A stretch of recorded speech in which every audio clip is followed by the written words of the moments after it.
21세기에도 교리를 배워야 하는 이유입니다. 몇 년 전에 우리 교회는 아주 큰 위기에 빠졌습니다. 이 코로나로 인해서 역사상 찾아볼 수 없는 비대면 예배를 드렸죠. 당시 초유의 사태는 교회의 많은 모습을 바꿔놓았습니다. 특별히 교회를 나오지 못하는 상황에서 이 현장 예배가 아닌 집에서 드리는 온라인 예배가 익숙해지다 보니까 몇 년, 한 1년 좀 넘었죠. 이제 정상화가 된 이 시점에서도 아직까지 그 온라인 예배에 익숙함에 젖어서 나오지 못하고 있는 성도님들이 한 20%, 30% 정도 된다라고 들었습니다. 근데 이것 중에서 이 통계 중에서 가장 심각한 것은 어떤 회복도가 큰 교회들은 이 80%에 90%를 육박하는데 아예 회복이 좀 되지 않는 교회들은 60%? 그 이하로도 회복이 되지 않는다고 했습니다. 이 교회들의 특징을 살펴보니 정말로 그 목사님의 말씀이 굉장히 좋다라고 하면은 빨리 성장을 했었고요. 그렇지 않다라고 하면은 많이 모이지 않았던 걸 볼 수 있습니다. 우리는 그런 성도님들을 향해서 이렇게 표현을 하죠. 가난한 성도다, 이렇게 표현을 합니다. 사실 이 가난한 성도가 코로나 이전에도 많이 있었습니다. 그럼에도 불구하고 가난한 성도는 축복받기 바라고요. 가난한 성도들이 지금 더욱더 문제가 되는 것은 가난한 성도들 뿐만이 아니라 원래 나왔던 성도들조차도 가난한 성도가 되었다는 것에 우리가 주목해 볼 필요가 있다는 것입니다. 그들이 출현하게 된 다양한 이유들이 있을 겁니다. 하지만 본질적인 문제는 실상 같습니다. 현상은 다양하지만 문제가 같다는 것입니다. 그 이유는 단 한 가지입니다. 그들에게는 심지가 굳은 신앙이 없다는 것입니다. 심지가 굳은 신앙이 없다는 것입니다. 그들의 생각에는 이런 생각이 있습니다. 대부분 가난한 성도님들은 교회를 나가지 않을 뿐이지만 나는 기독교인이다 라고 이야기를 하고 있거든요. 그렇기 때문에 그들의 마음속에는 어떤 마음이 있냐면 예수님만 믿으면 그리스도인이 되는 것이고 천국을 가는데 왜 힘들게 교회에 나가서 교회 생활을 해야 하는 것인가. 아마도 우리 앉아있는 성도님들도 이런 생각을 해보셨을 겁니다. 저 역시도 동일하게 해봤던 것 같습니다. 아니 어차피 예수님만 믿으면 정말 예수님을 사랑하는 마음으로 세상을 살아가면 교회를 혹시 나가지 않더라도 천국 가는데 지장이 없을 것 같은데 왜 교회를 나가서 서로 이렇게 상처 주고 핥히고 다치고 아프고 실망감을 느껴야 하는가. 자, 제가 한번 물어보겠습니다. 자, 이런 상황이 온 것이 그 가난한 성도님들의 잘못인가요?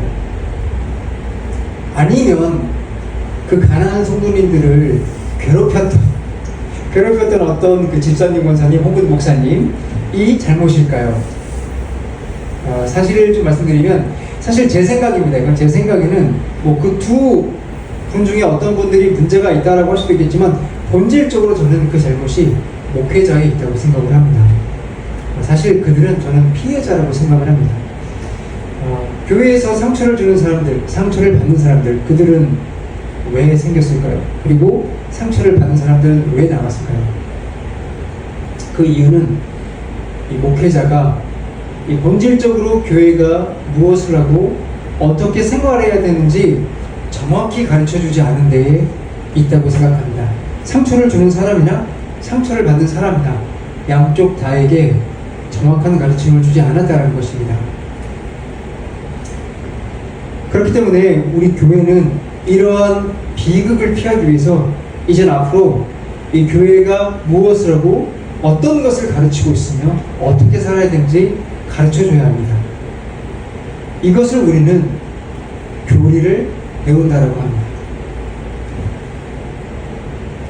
현대교회의 문제점은 다시 말씀드린다면 교리를 잘 가르치지 않는다라는 것에 있습니다. 혹시 교리를 배워보신 적 있으실까요? 예, 우리 성도님들도 아마 교리를 배워본 적이 있다고 해도 되게 파편적으로 배웠던지 또 체계적으로 배워서 내 몸에 이렇게 체화되도록 배워본 적은 많지 않을 겁니다. 그렇기 때문에 이러한 문제를 우리가 해결하기 위해서는 교리를 반드시 공부해야 됩니다. 그래서 우리 교회가 수요 예배는 오늘이 첫 예배입니다. 그죠? 우리 교회는 이 수요 예배를 바로 교리를 듣고 배우는 시간을 갖도록 하겠습니다. 여러분들 정말로 예수님을 사랑하고 싶으시죠? 하나님을 사랑하고 싶으시죠? 그리스도인답게 살아가고 싶으시죠? 그리스도인답게 세상에서 나는 정말 그리스도인이기 때문에 이런 사람입니다 라는 걸 보여주고 싶으시잖아요. 근데 어떻게 해야 되는지 모르겠죠. 이러한 부분들을 교리를 통해서 우리가 배워나가고 체화해 나가보자라는 것입니다. 자, 그렇다면 이제 제가 여러분들에게 우리가 교리를 배워야 하는, 교리를 배우면서 얻는 세 가지 이점에 대해서 말씀을 드리도록 하겠습니다.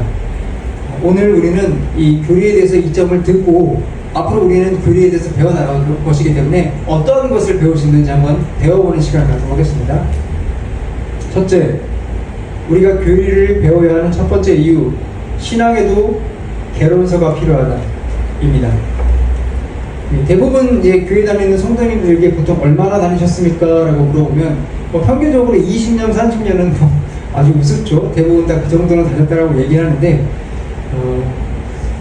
그런데도 불구하고 성경에 대해서 제가 물어보게 된다면 대답하기가 굉장히 어렵다라고 얘기하시는 부분들이 많습니다. 제가 한번 물어보도록 하겠습니다. 감리교에서 가장 대표적인 질문을 좀 해볼게요. 자유의지가 무엇인가요? 예, 알겠습니다. 그럼 영화, 성경에서 말하고 있는 영화는 무엇일까요? 예, 무비 아닙니다. 영화는 무엇일까요? 질문이 조금 어렵죠? 그럼 제가 조금 더 쉽게 얘기하겠습니다. 성경책에서 많이 하고 있는 사도는 무엇일까요? 예자. 예, 아주 정답이긴 하지만 조금 더 사도에 대해서는 알아야 될 필요가 있습니다. 우리는 제가 지금 드렸던 질문들을 들으면 지금 우리 성도님께서 말씀하셨던 것처럼 파편적인 부분을 알지만 그것을 자세하게 알지 못한다는 것입니다. 그렇기 때문에 우리가 대답할 수 있는 수준은 두루뭉술이에요. 은혜가 뭔가요? 두루뭉술. 기도가 뭔가요? 두루뭉술. 근데 이게 누구의 잘못은 아니라는 것입니다. 이제 우리가 교리를 배우는 이유는 바로 그 부분에 대해서 정확하게 이해를 하고 넘어가겠다는 것입니다. 우리가, 그러면 제가 본질적인 질문을 좀 해볼게요. 그렇다면 우리가 구원은 받았을까요? 구원은 받았을까요, 여러분들? 구원이 무엇인가요? 구원이 무엇인지 정확히 이해를 해야 내가 구원을 받았는지 안 받았는지 판단을 할 거 아니에요, 그죠? 그리고 구원에 대해서 정확히 알아야지 여러분들 하나님께서 주시는 그 은혜의 구원의 길을 따라가서 구원을 받을 거 아닙니까? 그렇기 때문에 여러분들 교리는 배워야 하는 것입니다. 성경은 이렇게 말을 하고 있죠. 복음은 들음에서 나고 복음은 들음에서 나고. 정확히 듣는다라는 것은 정확히 인지를 한다라는 것입니다. 내가 무엇을 지금 어떻게 알고 있는지 인지가 되지 않는다면 내가 소경과 같이 듣고 있다. 소경은 안 보이는 사람이죠? 이 귀머거리와 뭐라 그러죠? 예, 하여튼 귀가 안 들리는 사람과 같이 듣지 못한다라는 것과 같다라는 것입니다. 바로 이러한 부분이 우리가 교리를 배워야 하는 첫 번째 이유입니다. 그래서 우리는 이것을 신앙의 개론서라고 부를 수 있습니다. 다른 학문들도 마찬가지예요. 우리 앞에 성도님들도 다 대학에서 전공을 하셨지만 생각을 해보세요. 여러분들 개론서를 제대로 공부해보지 않고 다른 전문 과목을 들어갔다. 어떤 일이 벌어지죠? 아무 일도 벌어지지 않는데요. 라고 이야기를 한다면 이게 조금 심각한 문제가 있습니다. 왜냐하면 개론서를 정확히 이해하지 못하고 넘어가면 아무 일도 벌어지지 않을 수 있지만 정확하게 다음 스텝으로 나가는데 문제가 있어요. 한 부분 어떤 그 다음 전공을 하려고 그러면 공부하는데 이해가 되지 않거나 혹시 이해가 된다고 하더라도 온전한 이해가 되지가 않아서 전문가 수준으로 나아갈 수가 없는 거예요. 교회를 다니는 사람들은 어떤 신앙의 전문가가 돼야 됩니다. 목사뿐만이 아니라 우리 성도님들도 동일하게 전문가가 돼야 돼요. 왜냐? 우리가 하나님을 영화롭게 해드려야 되기 때문입니다. 하나님을 기쁘게 해드려야 되는데 하나님이 기뻐하는 것도 모르고 기쁘게 해드린다고 열심히 노력을 한다면 결과는 뻔하죠. 그렇기 때문에 우리는 전문가가 되어야 됩니다. 그렇기 때문에 여러분들은 교리를 공부해야 된다는 것입니다. 교리가 어렵고 힘들고 지루할까요? 예, 그럴 수도 있습니다. 하지만 여러분들 이 교리가 잘 들으세요. 몸에 배일 때까지 해야 됩니다. 여러분들 제가 군대를 갔다 왔습니다. 남자이기 때문에. 군대를 처음에 들어가면 저희 때는 6주 훈련을 받았는데 훈련을 처음에 시작할 때 어떤지 아십니까? 걷는 것도 제대로 못해요. 어떤 사람은 손발이 같이 나가죠, 이렇게. 그 정도로 몸에 배어있지 않기 때문에 많이 어려워합니다. 하지만 6주가 되었을 때 그들은 어떻게 되는지 아십니까? 이 사회인의 모습은 온데간데 없고 군인과 같이 됩니다. 그들이 배우는 과정이 쉬웠을까요? 어려웠을까요? 아주 힘듭니다. 물도 잘 안 줘요. 너무 힘들고. 그런데도 그렇게 훈련을 받았기 때문에 군인처럼 될 수 있다는 것입니다. 그렇기 때문에 우리는 교인으로서 교리를 당연히 배워야 하는 것입니다. 자, 두 번째입니다. 우리가 교리를 제대로 배워야 하는 두 번째 이유는 예배를 하기 위해서입니다. 예배. 우리 뭐 맨날 드리는데 뭘 또 예배를 합니까? 뭐 잘 드리고 있는 거 아닙니까? 뭐 이렇게 얘기를 할 수 있겠죠. 근데 이 예배를 잘 드린다는 것은 하나님을 영화롭게 드린다는 것에 포인트가 있습니다. 포커스가 있다는 것이에요. 근데 우리가 아까 말씀드렸다시피 성경을 제대로 이해하지 못하면 하나님께 온전한 예배를 드릴 수가 없습니다. 그러면 성경을 읽는다는 것이 무엇이냐? 성경책을 읽고 열심히 읽는 것도 읽는 행위입니다. 하지만 이 행위에 한 가지가 더 더해져야 돼요. 성경을 읽으면서 해석할 수 있어야 된다는 것입니다. 이 해석의 안경이 있지 않고서는 성경을 제대로 읽을 수가 없어요. 각자의 안경이 있어요. 성경을 읽는 종교는 굉장히 많아요. 이단들까지도 성경을 읽어요. 신천지는 엄청나게 읽죠. 근데 그들이 읽는 것을 보면서 우리는 굉장히 성경을 열심히 읽네? 정말 훌륭한 종교다 하고 신천지를 가나요? 안 갑니다. 왜냐고요? 그들의 교리는 잘못됐기 때문입니다. 그들이 쓰고 있는 안경은 잘못됐기 때문이에요. 예. 근데 우리가 쓰고 있는 안경이 혹시 잘못됐다면 여러분들은 어떻게 하겠습니까? 하나님께서 이 예배를 받을 수가 있겠습니까? 이것입니다. 여러분들이 바른 안경을 낄 수 있도록 교리가 만들어졌습니다. 이 교리가 그러면은 왜 안경이냐? 우리 교회에서는 2000년이 됐잖아요. 2000년 동안 하나님께서 엄청나게 천재적이고 훌륭하고 신앙이 좋은 우리 믿음의 선배들을 통해서 성경을 정리해 주셨습니다. 성경이 대부분 이야기로 되어 있잖아요. 이 이야기만 가지고서 우리가 파악해내지 못할 수 있는 어떤 그런 핵심적인 엑기스를 그 천재를 통해서 정리를 해주셨는데 그것이 바로 교리서입니다. 그렇기 때문에 거기는 성경을 벗어난 이야기가 없어요. 성경에서 하고자 하는 이야기가 무엇인지 이야기를 해주고 있다는 거예요. 그래서 우리가 교리를 읽고 성경을 읽게 되면 하나님께서 우리에게 하시는 말씀을 객관적으로, 이게 중요합니다. 객관적으로 바르게 이해를 할 수 있게 된다는 것입니다. 이렇게 얘기할 수 있어요. 아니 뭐 성경책 읽고 기도만 하면 되지 않습니까? 중요합니다. 근데 그 부분은 객관성에 주관성이 더해지는 거예요. 우리가 객관적으로만 이해한다고 해서 성경은 끝이 아니에요. 예를 들면 이런 겁니다. 예수님께서 십자가에 달려 돌아가셨죠.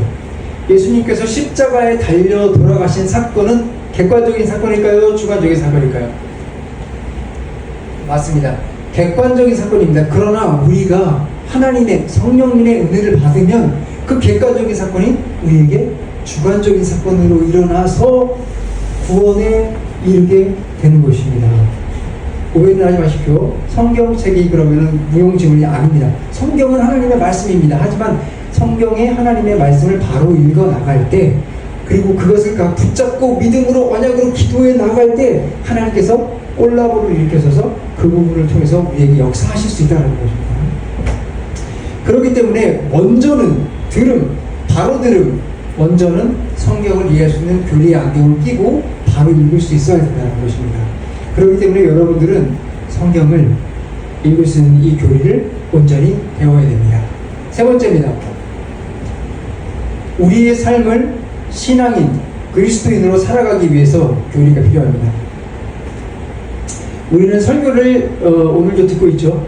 그리고 요즘은 유튜브가 굉장히 발달했기 때문에 너무나도 좋은 설교를 많이 들을 수가 있습니다. 훌륭한 설교가 너무 많아요. 심지어는 내가 외국어 능력이 된다거나 조금 열심히 있는 사람들은 그 훌륭하다는 미국의 목사님들의 설교도 듣기도 하죠. 그렇지만 한 가지 문제 있습니다. 그 좋은 설교를 듣고 은혜를 받았으나 이걸 내 삶으로 가지고 오지 못한다는 그런 문제가 있습니다. 여러분들 너무 좋은 설교 들었는데 이런 생각이 안 드셨나요? 너무 좋다. 하나님을 위해서 이렇게 살고 싶다. 근데 이거 어떻게 나한테 적용을 해야 되지? 이런 생각을 해보셨을 때가 있을 겁니다. 바로 여러분들 그 귀한 말씀들이 내 삶으로 이어져 오기 위해서는 신앙의 기초가 될 수 있는 교리가 있어야 된다는 것입니다. 교리가 우리 속에 바탕이 되어질 때 그 목사님들이 우리에게 풀어주는 그 성경 말씀을 들으면 우리의 삶으로 자연스럽게 어떻게 이어져 나가야 되는지를 알 수 있게 된다는 거죠. 예수님께서 이렇게 말씀하셨어요. 우리의 눈은 뭐다? 몸의 등불이다. 우리의 눈은 몸의 등불이다 말씀하셨어요. 교리도 마찬가지입니다. 교리는 우리 신앙생활의 뭐다? 등불이다. 우리의 신앙 삶의 신앙 생활의 등불과 같은 역할을 하는 것입니다. 여러분들 혹시 그 빛이 거의 없거나 아예 없는 데서 걸어본 적 있나요? 저는 있어요. 빛이 아주 없는 상태에서 걸어봤는데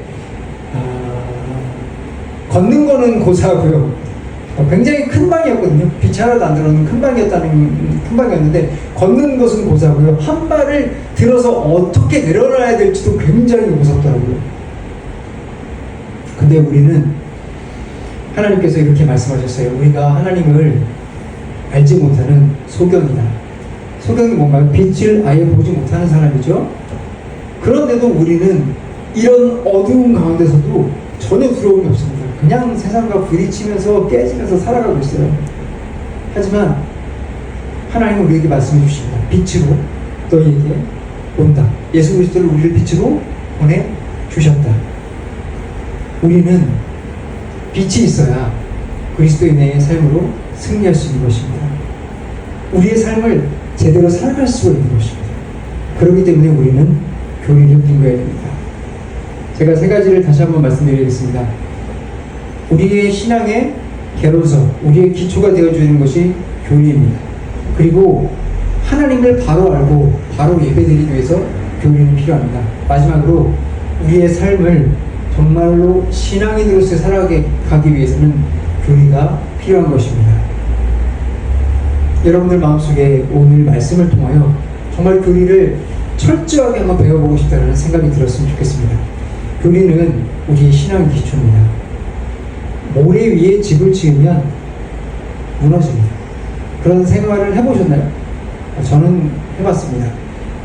신앙을 뜨거운 마음을 가지고 시작을 해봤지만 모래 위에 집을 졌더니 금세 무너지는 것을 경험했었습니다. 하지만 반석 위에 지은 집은 튼튼합니다. 무너지지 않습니다. 우리가 근육이 있죠? 근육이 있기 때문에 힘을 쓸 수가 있어요. 우리 할머니 할아버지들이 근육이 없어서 힘을 못 쓰잖아요. 신앙의 근육도 있는 겁니다. 뭐냐? 교리가 바로 신앙의 근육입니다. 우리가 교리를 공부하지 않는다는 건 신앙의 골다공증에 빠지겠다는 이야기하는 것 같아요. 부딪히면 다 부러지는 거예요. 네. 그렇기 때문에 우리는 우리의 근육을 훈련해야 됩니다. 지식은 우리를 강건하게 해줄 것입니다. 그러므로 하나님을 높여드리고 싶다라는 마음이 든다면 우리 이제 교리를 한번 공부해 봅시다. 특별히 저는 이 교리를 설교뿐만이 아니라 기회가 된다면 요리문답으로 좀 했으면 좋겠어요. 짧게라도 좋은데 어느 정도로 하냐면 내가 이렇게 툭 치면 군인들이 관등성명 이런 게 이렇게 나오는 것처럼 관등성명으로 대답할 수 있을 정도로 교리가 우리 속에 이 지식 속에 남아있고 몸속에 체계화될 정도로 요리문답을 좀 했으면 좋겠다. 우리 교회는 좀 그런 것들을 세워져 나갔으면 좋겠다 하는 생각입니다. 우리 이렇게 열심히 한번 교리 공부를 한번 해보도록 하겠습니다. 우리 다 같이 기도하겠습니다.